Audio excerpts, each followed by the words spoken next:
Pemirsa, Provinsi Jawa Tengah menjadi basis yang konsisten memberikan suara terbanyak bagi PDI Perjuangan disusul PKB dan Golkar. Lalu seperti apa target dan strategi pasangan Amin untuk meraup kemenangan di Jawa Tengah? Kita akan membahasnya dengan Bacawapres Koalisi Perubahan untuk Persatuan Mohaimin Iskandar atau Gus Imin. Kita langsung sapa. Assalamualaikum Gus Imin, selamat pagi. Waalaikumsalam, selamat pagi Eva. Baik, Gus Imin, safari politik juga digelar oleh pasangan Amin di Jawa Tengah ya. Anda sowan ke sejumlah tokoh, kemudian Pak Anies juga bersilaturahmi ke pesantren tertua di Jawa Tengah. Bagaimana nih respon dari para tokoh di Jawa Tengah terhadap pasangan Amin? Ya, pertama saya datang pagi di Kabupaten Demak, tepatnya di Giri Kusumo.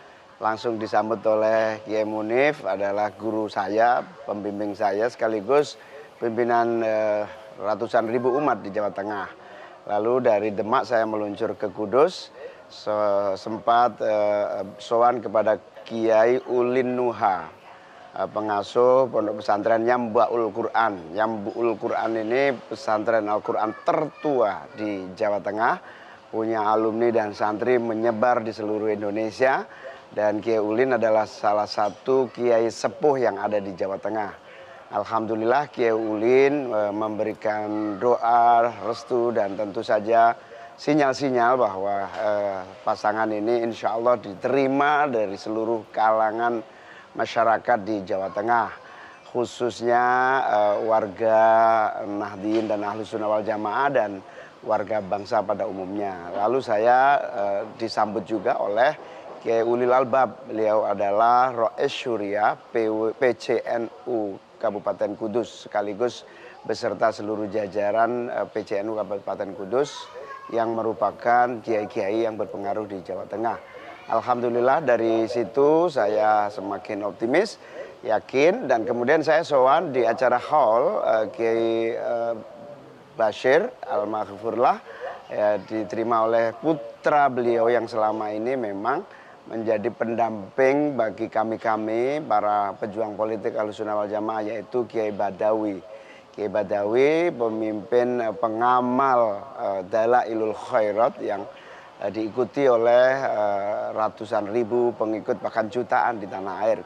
Dalailul Khairat itu wirid dan berbagai kegiatan keagamaan. Nah dari situ saya yakin insya Allah dalam waktu singkat Nahdien, kaum Ahlus Sunnah wal Jamaah, kaum muslimin yang memiliki komitmen kejuangan keislaman akan menjadi barisan yang kuat dan kokoh yang menjadi fondasi, di mana PKB juara kedua di Jawa Tengah. Tinggal berikutnya kita harus masuk pada isu-isu yang konkret yang akan kita tawarkan kepada masyarakat. Misalnya yang dibutuhkan masyarakat itu apa? Ya pertanian, ya pengangguran, ya dan beberapa isu yang memang dibutuhkan masyarakat Jawa Tengah.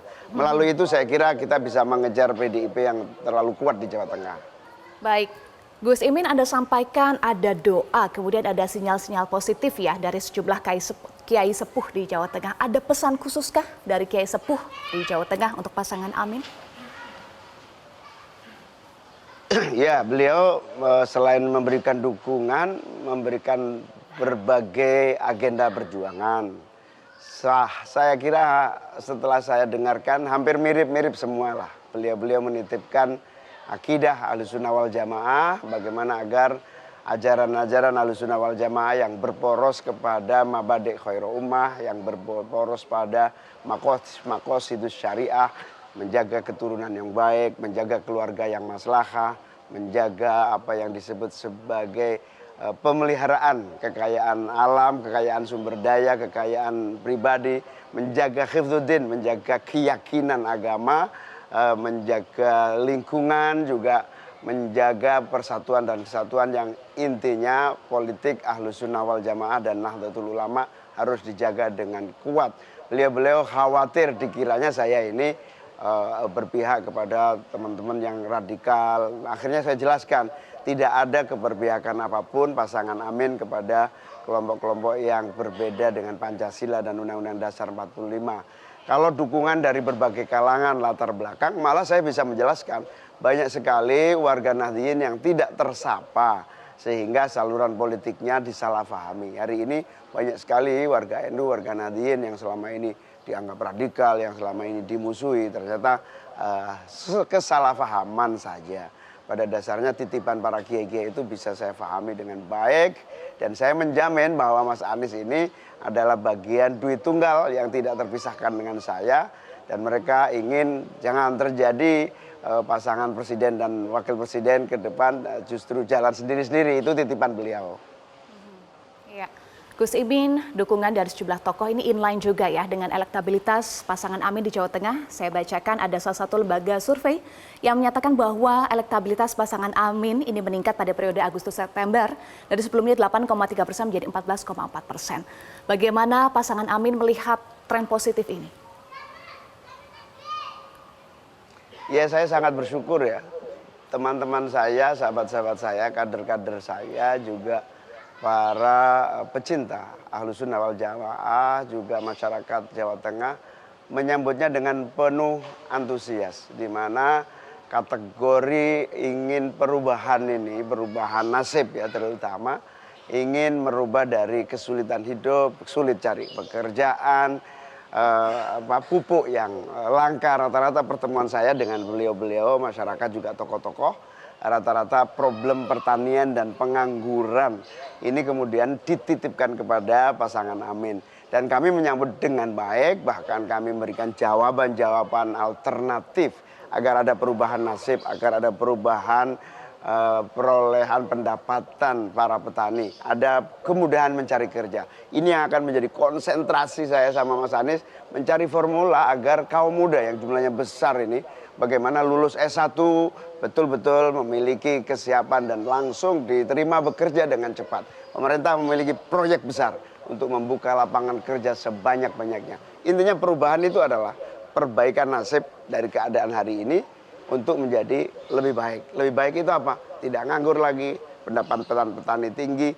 Ini bukan omong kosong, tetapi ini fakta keinginan yang kami inventarisir dan kemudian harus kami buktikan sejak sekarang. Kami punya pilot project selama bersama Pak Presiden, baik 10 tahun Pak SBY, 10 tahun Pak Jokowi. Kita punya pengalaman-pengalaman yang saya kira bisa jadikan modal meningkat lebih maju lagi. Baik, soal target suara Anda sempat sampaikan ya Gus Imin, target pasangan Amin di Jawa Tengah adalah 10 juta suara. Tetapi kita tahu bahwa Jawa Tengah adalah basis PDI Perjuangan, meskipun PKB juga di urutan kedua ya. Tetapi bagaimana upaya taktik dari koalisi Perubahan untuk Persatuan untuk mendulang suara bagi pasangan Amin di Jawa Tengah? Ya, tentu yang pertama berbagi harapan, berbagi mimpi. Kalau saya menyebut silent dream, mimpi yang terdiam. Lalu saya selama ini tidak terlalu dekat dengan Pak Muhaimin, dengan Pak Anies, dengan PKB bahkan.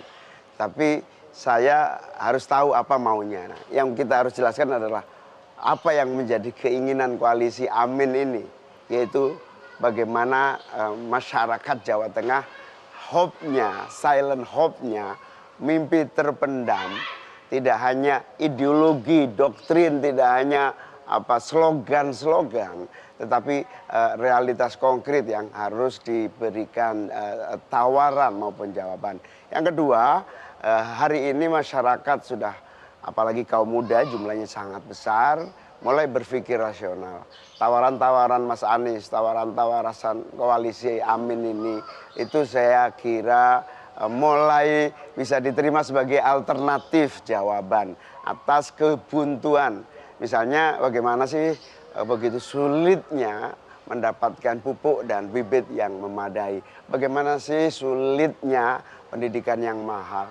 Bagaimana sih sulitnya pekerjaan yang diraih. Padahal doktrinnya kita memikirkan rakyat, dan seterusnya, isu-isu yang saya kira sudah sangat familiar di masyarakat Jawa Tengah, tetapi kok faktanya mimpi itu tidak terwujud.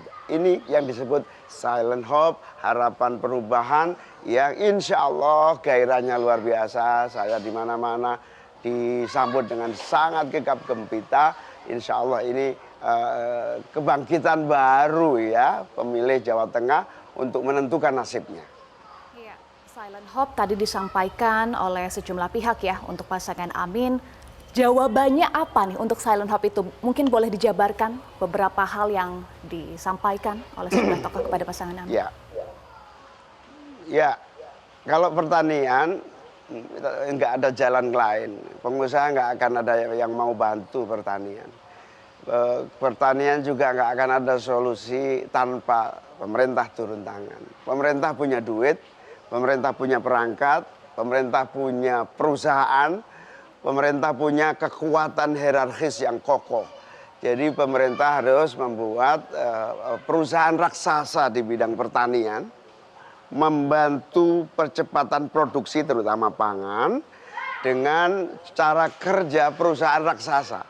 Pemilik tanah, para petani disuplai modal, disuplai kebutuhan infrastruktur, baik itu bibit, pupuk, irigasi secara cepat, secara raksasa, secara masif gitu, lalu berproduksi massal. Tergantung kontur tanah, iklim tanah, kecocokan pangan apa, lalu disuplai. Yang kedua dibeli oleh pemerintah, dimasukkan ke bulog, di stok, lalu disuplai, dibeli dengan tingkat produktivitas seperti perusahaan pada umumnya. Untung juga buat petani, untung juga perusahaan. Karena ini tidak bisa diserahkan individu-individu petani, terlalu berat tantangan yang dihadapi. Lalu dibeli oleh negara sendiri, disuplai ke pasar oleh negara melalui bulog, melalui BUMN khusus yang menangani. Syarat mutlak adalah kerja raksasa ini dipimpin oleh kaum muda yang tangguh, yang mau berjuang menyiapkan pangan untuk rakyatnya. Dalam waktu 1 tahun, saya yakin bisa terpenuhi kebutuhan pangan, kesejahteraan petani. Soal pengangguran bisa dijawab dengan sangat cepat. Industrialisasi, bikin industri sebanyak-banyaknya. Yang kedua, bikin industri kreatif tumbuh. Yang ketiga, bikin pasar yang baik, kondusif. Stop barang impor, pajakin barang impor dengan pajak yang tinggi. Itu langkah-langkah instan yang bisa kita jalankan. Di sisi yang lain, jawaban-jawaban yang lebih banyak lagi bisa kita lakukan, yang ya kita intinya kembalikan denyut ekonomi potensi rakyat itu disupport, diafirmasi, dibantu, didorong oleh satu-satunya kekuatan yang masih berdaya hari ini adalah negara, pemerintah. Pengusaha-pengusaha menengah kesulitan. Baik, Gus Imin, Anda tadi juga sempat sampaikan soal pendidikan ya. Kalau kita lihat berita beberapa hari terakhir, miris sekali Gus Imin ketika marak kasus perundungan, termasuk ada juga di Jawa Tengah di Cilacap ya. Apa catatan Anda, evaluasi pendidikan, tata kelola pendidikan, dan juga apakah pesantren juga punya peran untuk menghentikan perundungan ini? Bagaimana catatan Anda? Yes. Pendidikan itu dimulai dari semangat bangsa kita. Bangunlah jiwanya, bangunlah raganya. Jiwa dulu. Maka pembangunan jiwa tidak bisa dijadikan hanya slogan, tetapi start from the education. Mulai dari pendidikan. Pendidikan yang paling pokok adalah moral, akhlak. Dan alhamdulillah sejauh ini meskipun pesantren kadang-kadang ketularan itu bahasanya, ketularan fakta-fakta negatif akibat dunia luar, sosial media dan seterusnya. Tapi relatively pesantren-pesantren ini mampu membuat basis utama akhlak ini terwujud. Yang paling pokok misalnya anti kekerasan, anti pelecehan, anti diskriminasi, kesamarataan, equal. Ini harus menjadi nilai-nilai dasar dari pendidikan. Soal sains dan teknologi, soal ilmu pengetahuan, itu proses yang harus ditempuh dengan percepatan-percepatan yang memadai. Tapi yang basically, sekolah dasar, sekolah menengah harus menyadari arti penting perlawanan terhadap kekerasan, tidak ada perundungan. Ini memang sejak akhir-akhir ini kurang mendapatkan perhatian. Pendidikan akhlak, pendidikan karakter masih subur di pesantren kita. Memang ada 1-2 yang mengaku pesantren, tapi terus terang yang terjadi kekerasan seksual itu pesantren yang sama sekali tidak layak disebut pesantren. Tetapi pesantren secara umum adalah memiliki fondasi keakhlakan yang kokoh. Nah, saya pikir semua jenis pendidikan, pesantren maupun non pesantren, pendidikan umum, pendidikan kejuruan, basically moralitas, etos, integritas itu harus ada. Baru lalu skill.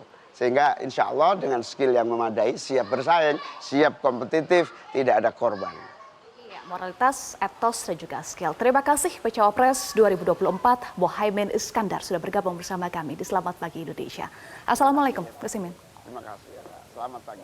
Dapatkan informasi, download Metro TV Extend sekarang.